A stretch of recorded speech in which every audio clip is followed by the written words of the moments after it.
La survie d'entreprise menacée par la fermeture partielle des sentiers de motoneige. L'événement Femmes en action est prévu en mars prochain. Les produits du cannabis légal disponibles dès lundi à Montmagny.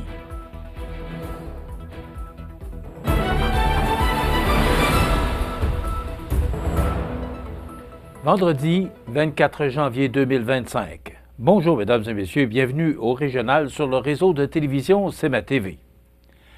La fermeture partielle du sentier de motoneige 55 en provenance de la Beauce depuis l'automne dernier a de graves répercussions sur l'économie locale, notamment pour les entreprises situées au sud de la MRC qui dépendent à 70% des clients provenant de ce secteur. Rappelons que le 8 novembre dernier, l'Association des propriétaires de boisiers privés des Appalaches avisait toutes les parties prenantes au litige concernant l'exclusivité de la mise en marché du bois de sciage et de déroulage imposée par le syndicat des producteurs de bois de la Côte-du-Sud, que la majorité des propriétaires de boisiers privés situés entre Lévis et Kamouraska révoquaient leur droit de passage. Depuis ce temps, des entreprises sont durement touchées par ce conflit dont, entre autres, restaurant chez TSP Évasion du club de golf de Saint-Pamphile et Chalet Villégiature et Pourvoirie d'Aquam à Daquam qui ont récemment annoncé leur fermeture prochaine, marquant ainsi une perte significative pour la communauté et l'économie locale. Depuis, la Chambre de commerce et d'industrie de la MRC de Montmagny, par voie de communiqué, nous informait que plusieurs entreprises touchées par ce conflit subissent, eux aussi, de grandes pertes à la suite de ces fermetures de pistes de motoneige et continuent de voir les activités de leurs entreprises dépérir par la mise en place de ce moyen de pression et qui, selon la Chambre de commerce locale, ne pénalise pas les bons individus. Ce conflit qui s'étire a des répercussions importantes sur les commerces de la région, tant pour les restaurants, les dépanneurs, postes d'essence, relais, hébergements et pourvoiries. Les secteurs des services et du tourisme se retrouvent à payer très cher le prix d'un conflit qui ne les concerne pas. Nous sommes en face de pertes de revenus si importants que certains vont devoir fermer. Quelle catastrophe! Quelle injustice! Pour chacun de nous, un seul qui ferme fragilise grandement le réseau et touche plusieurs entreprises par ricochet, car nous sommes tous interreliés, mentionne Noémie Gautreau-Régnier, copropriétaire du bistrot d'érable à Sainte-Lucie-de-Beauregard. Chaque commerce qui doit réduire ses heures faute d'achalandage ou même fermer définitivement devient un service de moins pour la population locale dans un territoire que l'on ne cesse de vanter la beauté, l'unicité et l'originalité et que l'on tente de développer. Tant de sous, tant de temps et d'énergie mis dans la région pour finalement tout laisser tomber. Est-ce vraiment vers cela que nous voulons aller? J'interpelle les décideurs de la région à s'asseoir pour régler le conflit dans l'immédiat pour éviter d'autres dommages, ajoute Mme Gautreau-Régnier. La Chambre de commerce manimontoise déplore l'attitude des présidents des deux organismes concernés, dont Rénal Nadeau, président de l'Association des propriétaires de boisiers privés des Appalaches, et Pierre Lemieux, président du syndicat des producteurs de bois de la Côte-du-Sud. Toujours selon la Chambre de commerce, le climat adopté par ces deux organismes met en péril la pérennité et l'économie locale du sud de la MRC de Montmagny et, bien que ceux-ci soient en droit de défendre leurs intérêts et leurs points de vue, l'organisme leur rappelle que la santé sociale et économique de la région ne doit pas être prise en otage. Nous avons affaire ici à une situation injustifiée et difficile à accepter pour nos entreprises locales, mentionne Alexandra Lemieux, présidente de la Chambre de commerce et industrie de la MRC de Montmagny. Elle ajoute que le boycott de l'utilisation des pistes de motoneige doit immédiatement cesser et la résolution du conflit doit être faite rapidement pour le bien de notre communauté. Nos entreprises de services ont eu assez, dans les dernières années, d'épines dans les pieds pour nuire à leurs activités. La COVID, l'augmentation des salaires, la pénurie de main-d'œuvre, la hausse des taux d'intérêt et j'en passe. Et si, en plus de tout cela, on doit leur demander d'accepter qu'une importante partie de leur clientèle soient bloqués de leur accès pour un conflit qui ne les touche pas, la Chambre de commerce et d'industrie de la MRC de Montmagny ne peut accepter cela. Nos membres non plus. D'ailleurs, conclut Mme Lemieux. La Chambre de commerce et d'industrie de la MRC de Montmagny demande instamment aux parties concernées de reconsidérer cette décision et de collaborer avec les acteurs locaux pour trouver des solutions qui soutiennent et protègent l'économie locale. Le Centre d'aide aux entreprises Montmagny-Lillet, en collaboration avec CEMA-TV, la Chambre de commerce et d'industrie de la MRC de Montmagny et la Résidence des bâtisseurs, annonçait mercredi la tenue de la deuxième édition de Femmes en action Montmagny-Lillet, le jeudi 6 mars, de midi à 18h, alors qu'on célébrera la Journée internationale des droits des femmes à l'espace citoyen de Montmagny, sous la présidence d'honneur de Mme Gaëtane A. Corriveau. Originaire de Berthier-sur-Mer, Mme Corriveau, politologue et formatrice, est reconnue pour son parcours exceptionnel et est acclamée pour son engagement en faveur de la représentativité des femmes en politique. Travaillant au groupe Femmes, Politique et Démocratie, elle développe des programmes visant à encourager et soutenir la participation des femmes dans la sphère politique. Nous associons souvent la phrase suivante à Simone de Beauvoir. Il suffira d'une crise politique, économique ou religieuse pour que les droits des femmes soient remis en question. Votre vie durant, vous devrez rester vigilante. Certes, nous avons accompli des progrès considérables pour la place des femmes dans notre société, mais il est impératif de rester vigilante et de travailler main dans la main avec nos alliés. Ensemble, nous devons continuer à créer un avenir plus inclusif et équitable pour toutes, de nous partager fièrement Mme Gaëtane A. Corriveau, présidente d'honneur de Femmes en action Montmagny-Lillet. Parmi les nouveautés de cette deuxième édition, une zone économique sera dédiée aux femmes en affaires ou souhaitant se lancer dans l'entrepreneuriat. Des experts seront présents pour offrir écoute et conseils personnalisés. L'après-midi sera enrichi par 2 panels de discussion, dont le premier, Entrepreneuriat au féminin, histoire de réussite locale, portant sur des femmes d'affaires inspirantes en Montmagny-Lillet. Et le second, Leadership au féminin, parcours de femmes dans le secteur communautaire, portant sur des femmes d'action. De plus, comme l'an passé, près d'une trentaine de kiosques variés seront à la disposition des participantes, répondant à tous les goûts et intérêts. Nous sommes fiers de réunir des femmes autour de la table de travail pour préparer une journée inspirante comme Femmes en action.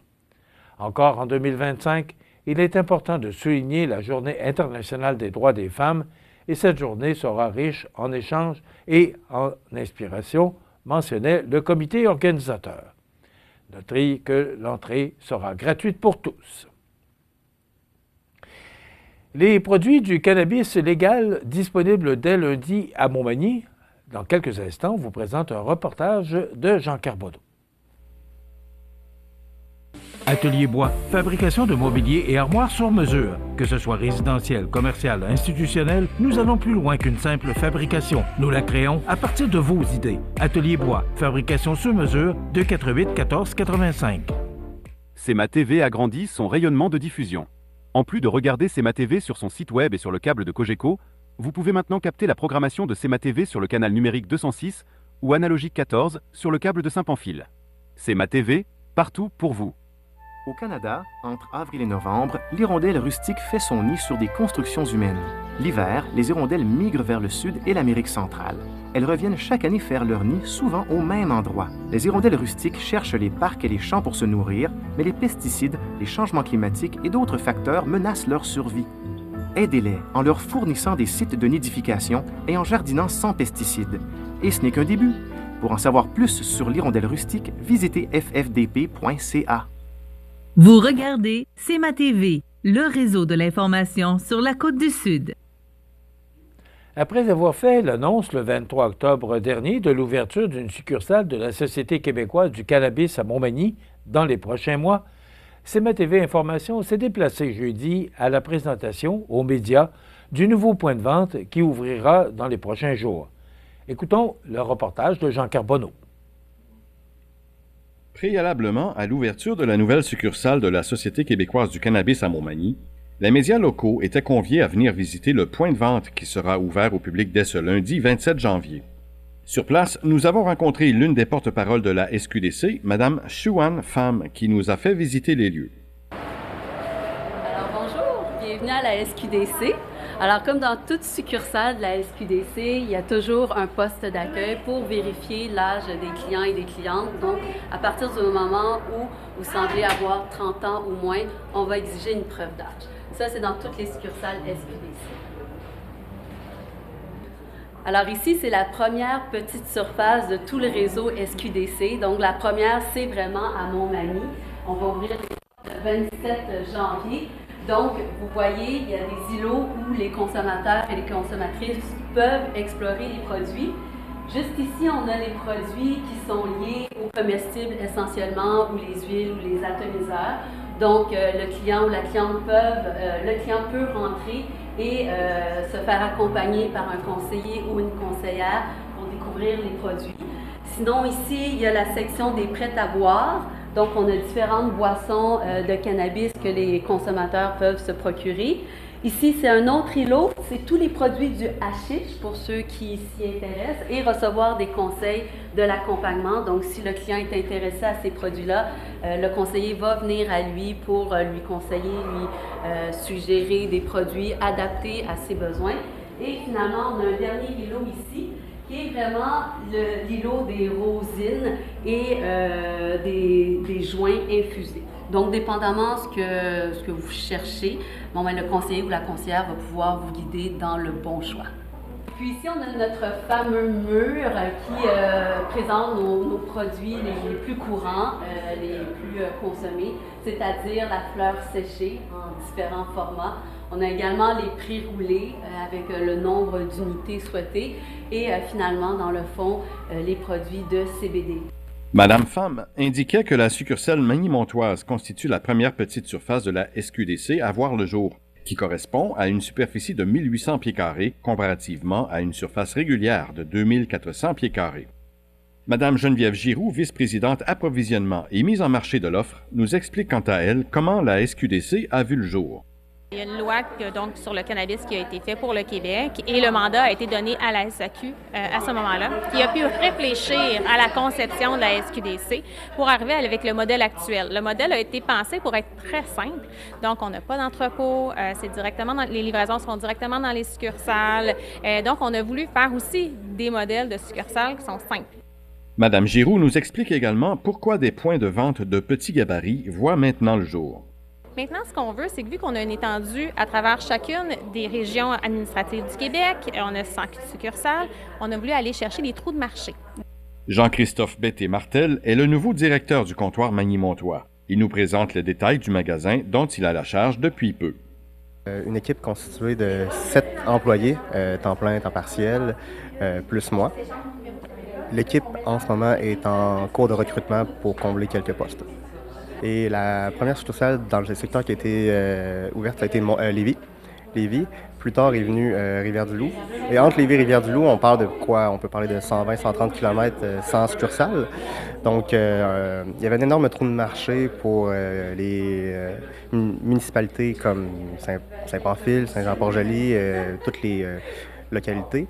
Donc, de s'implanter ici, entre ces deux succursales-là, c'est une valeur ajoutée pour toutes les personnes qui recherchent à acheter des produits de cannabis, parce que dû à la distance, naturellement, on perdait ces gens-là qui allaient probablement au marché noir. Alors, c'est à compter de ce lundi 27 janvier que la population magny-montoise et des environs aura l'opportunité de venir s'approvisionner en produits du cannabis ici même, au 89 boulevard Taché-Ouest à Montmagny. Ici Jean Carbonneau, CMA-TV Information, Montmagny. Les sports, présentés par Groupe Corriveau, entrepreneur électricien et plomberie, un appel, 4 services. Groupe Corriveau à Montmagny, 418 248 8992, votre solution. Vous avez des projets de construction ou de rénovation? Pensez Groupe Corriveau, entrepreneur électricien et plomberie. Un appel, 4 services, 418 248 8992, Groupe Corriveau à Montmagny ou groupecorriveau.com. La solution pour du travail bien fait.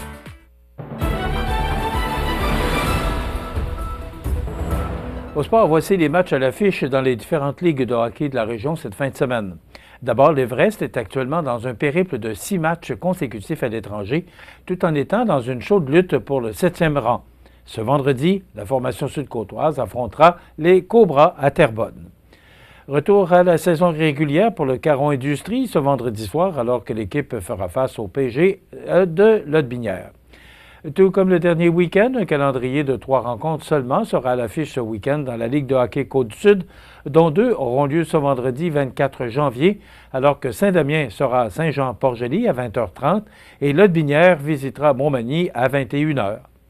Le lendemain, Sainte-Marie visitera les Éperviers de Saint-Charles, rencontre débutant à 20h. Et du côté de la Ligue olympique de Montmagny, les hostilités reprendront le 8 février prochain. Voilà ce qui complète votre bulletin d'actualité de ce vendredi 24 janvier. Dans un moment, les prévisions de la météo et l'état des routes. Voilà, c'est tout pour l'instant. Bonne journée, mesdames, messieurs.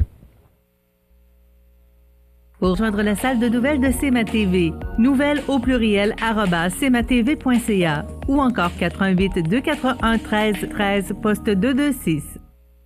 La météo, une présentation du restaurant à la Rive, un incontournable à Montmagny. Le restaurant à la Rive, un incontournable à Montmagny. C'est la place pour déguster un délicieux repas dans notre magnifique salle à manger ou sur le pouce à notre casse-croûte. Rue Saint-Louis ou par livraison, le restaurant à la Rive ou restaurantalarive.com.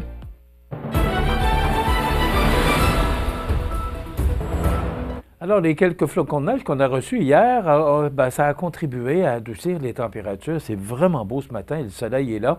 Alors, si on regarde l'image de satellite, là, c'est vraiment là, une belle image. Et l'image radar est également une belle image parce qu'il n'y a pas de précipitations importantes là, pour les prochains jours. Donc, ça nous donne en détail pour aujourd'hui, vendredi, des dégagements, parce que c'était nuageux et on a connu quelques flocons au cours de la nuit dernière.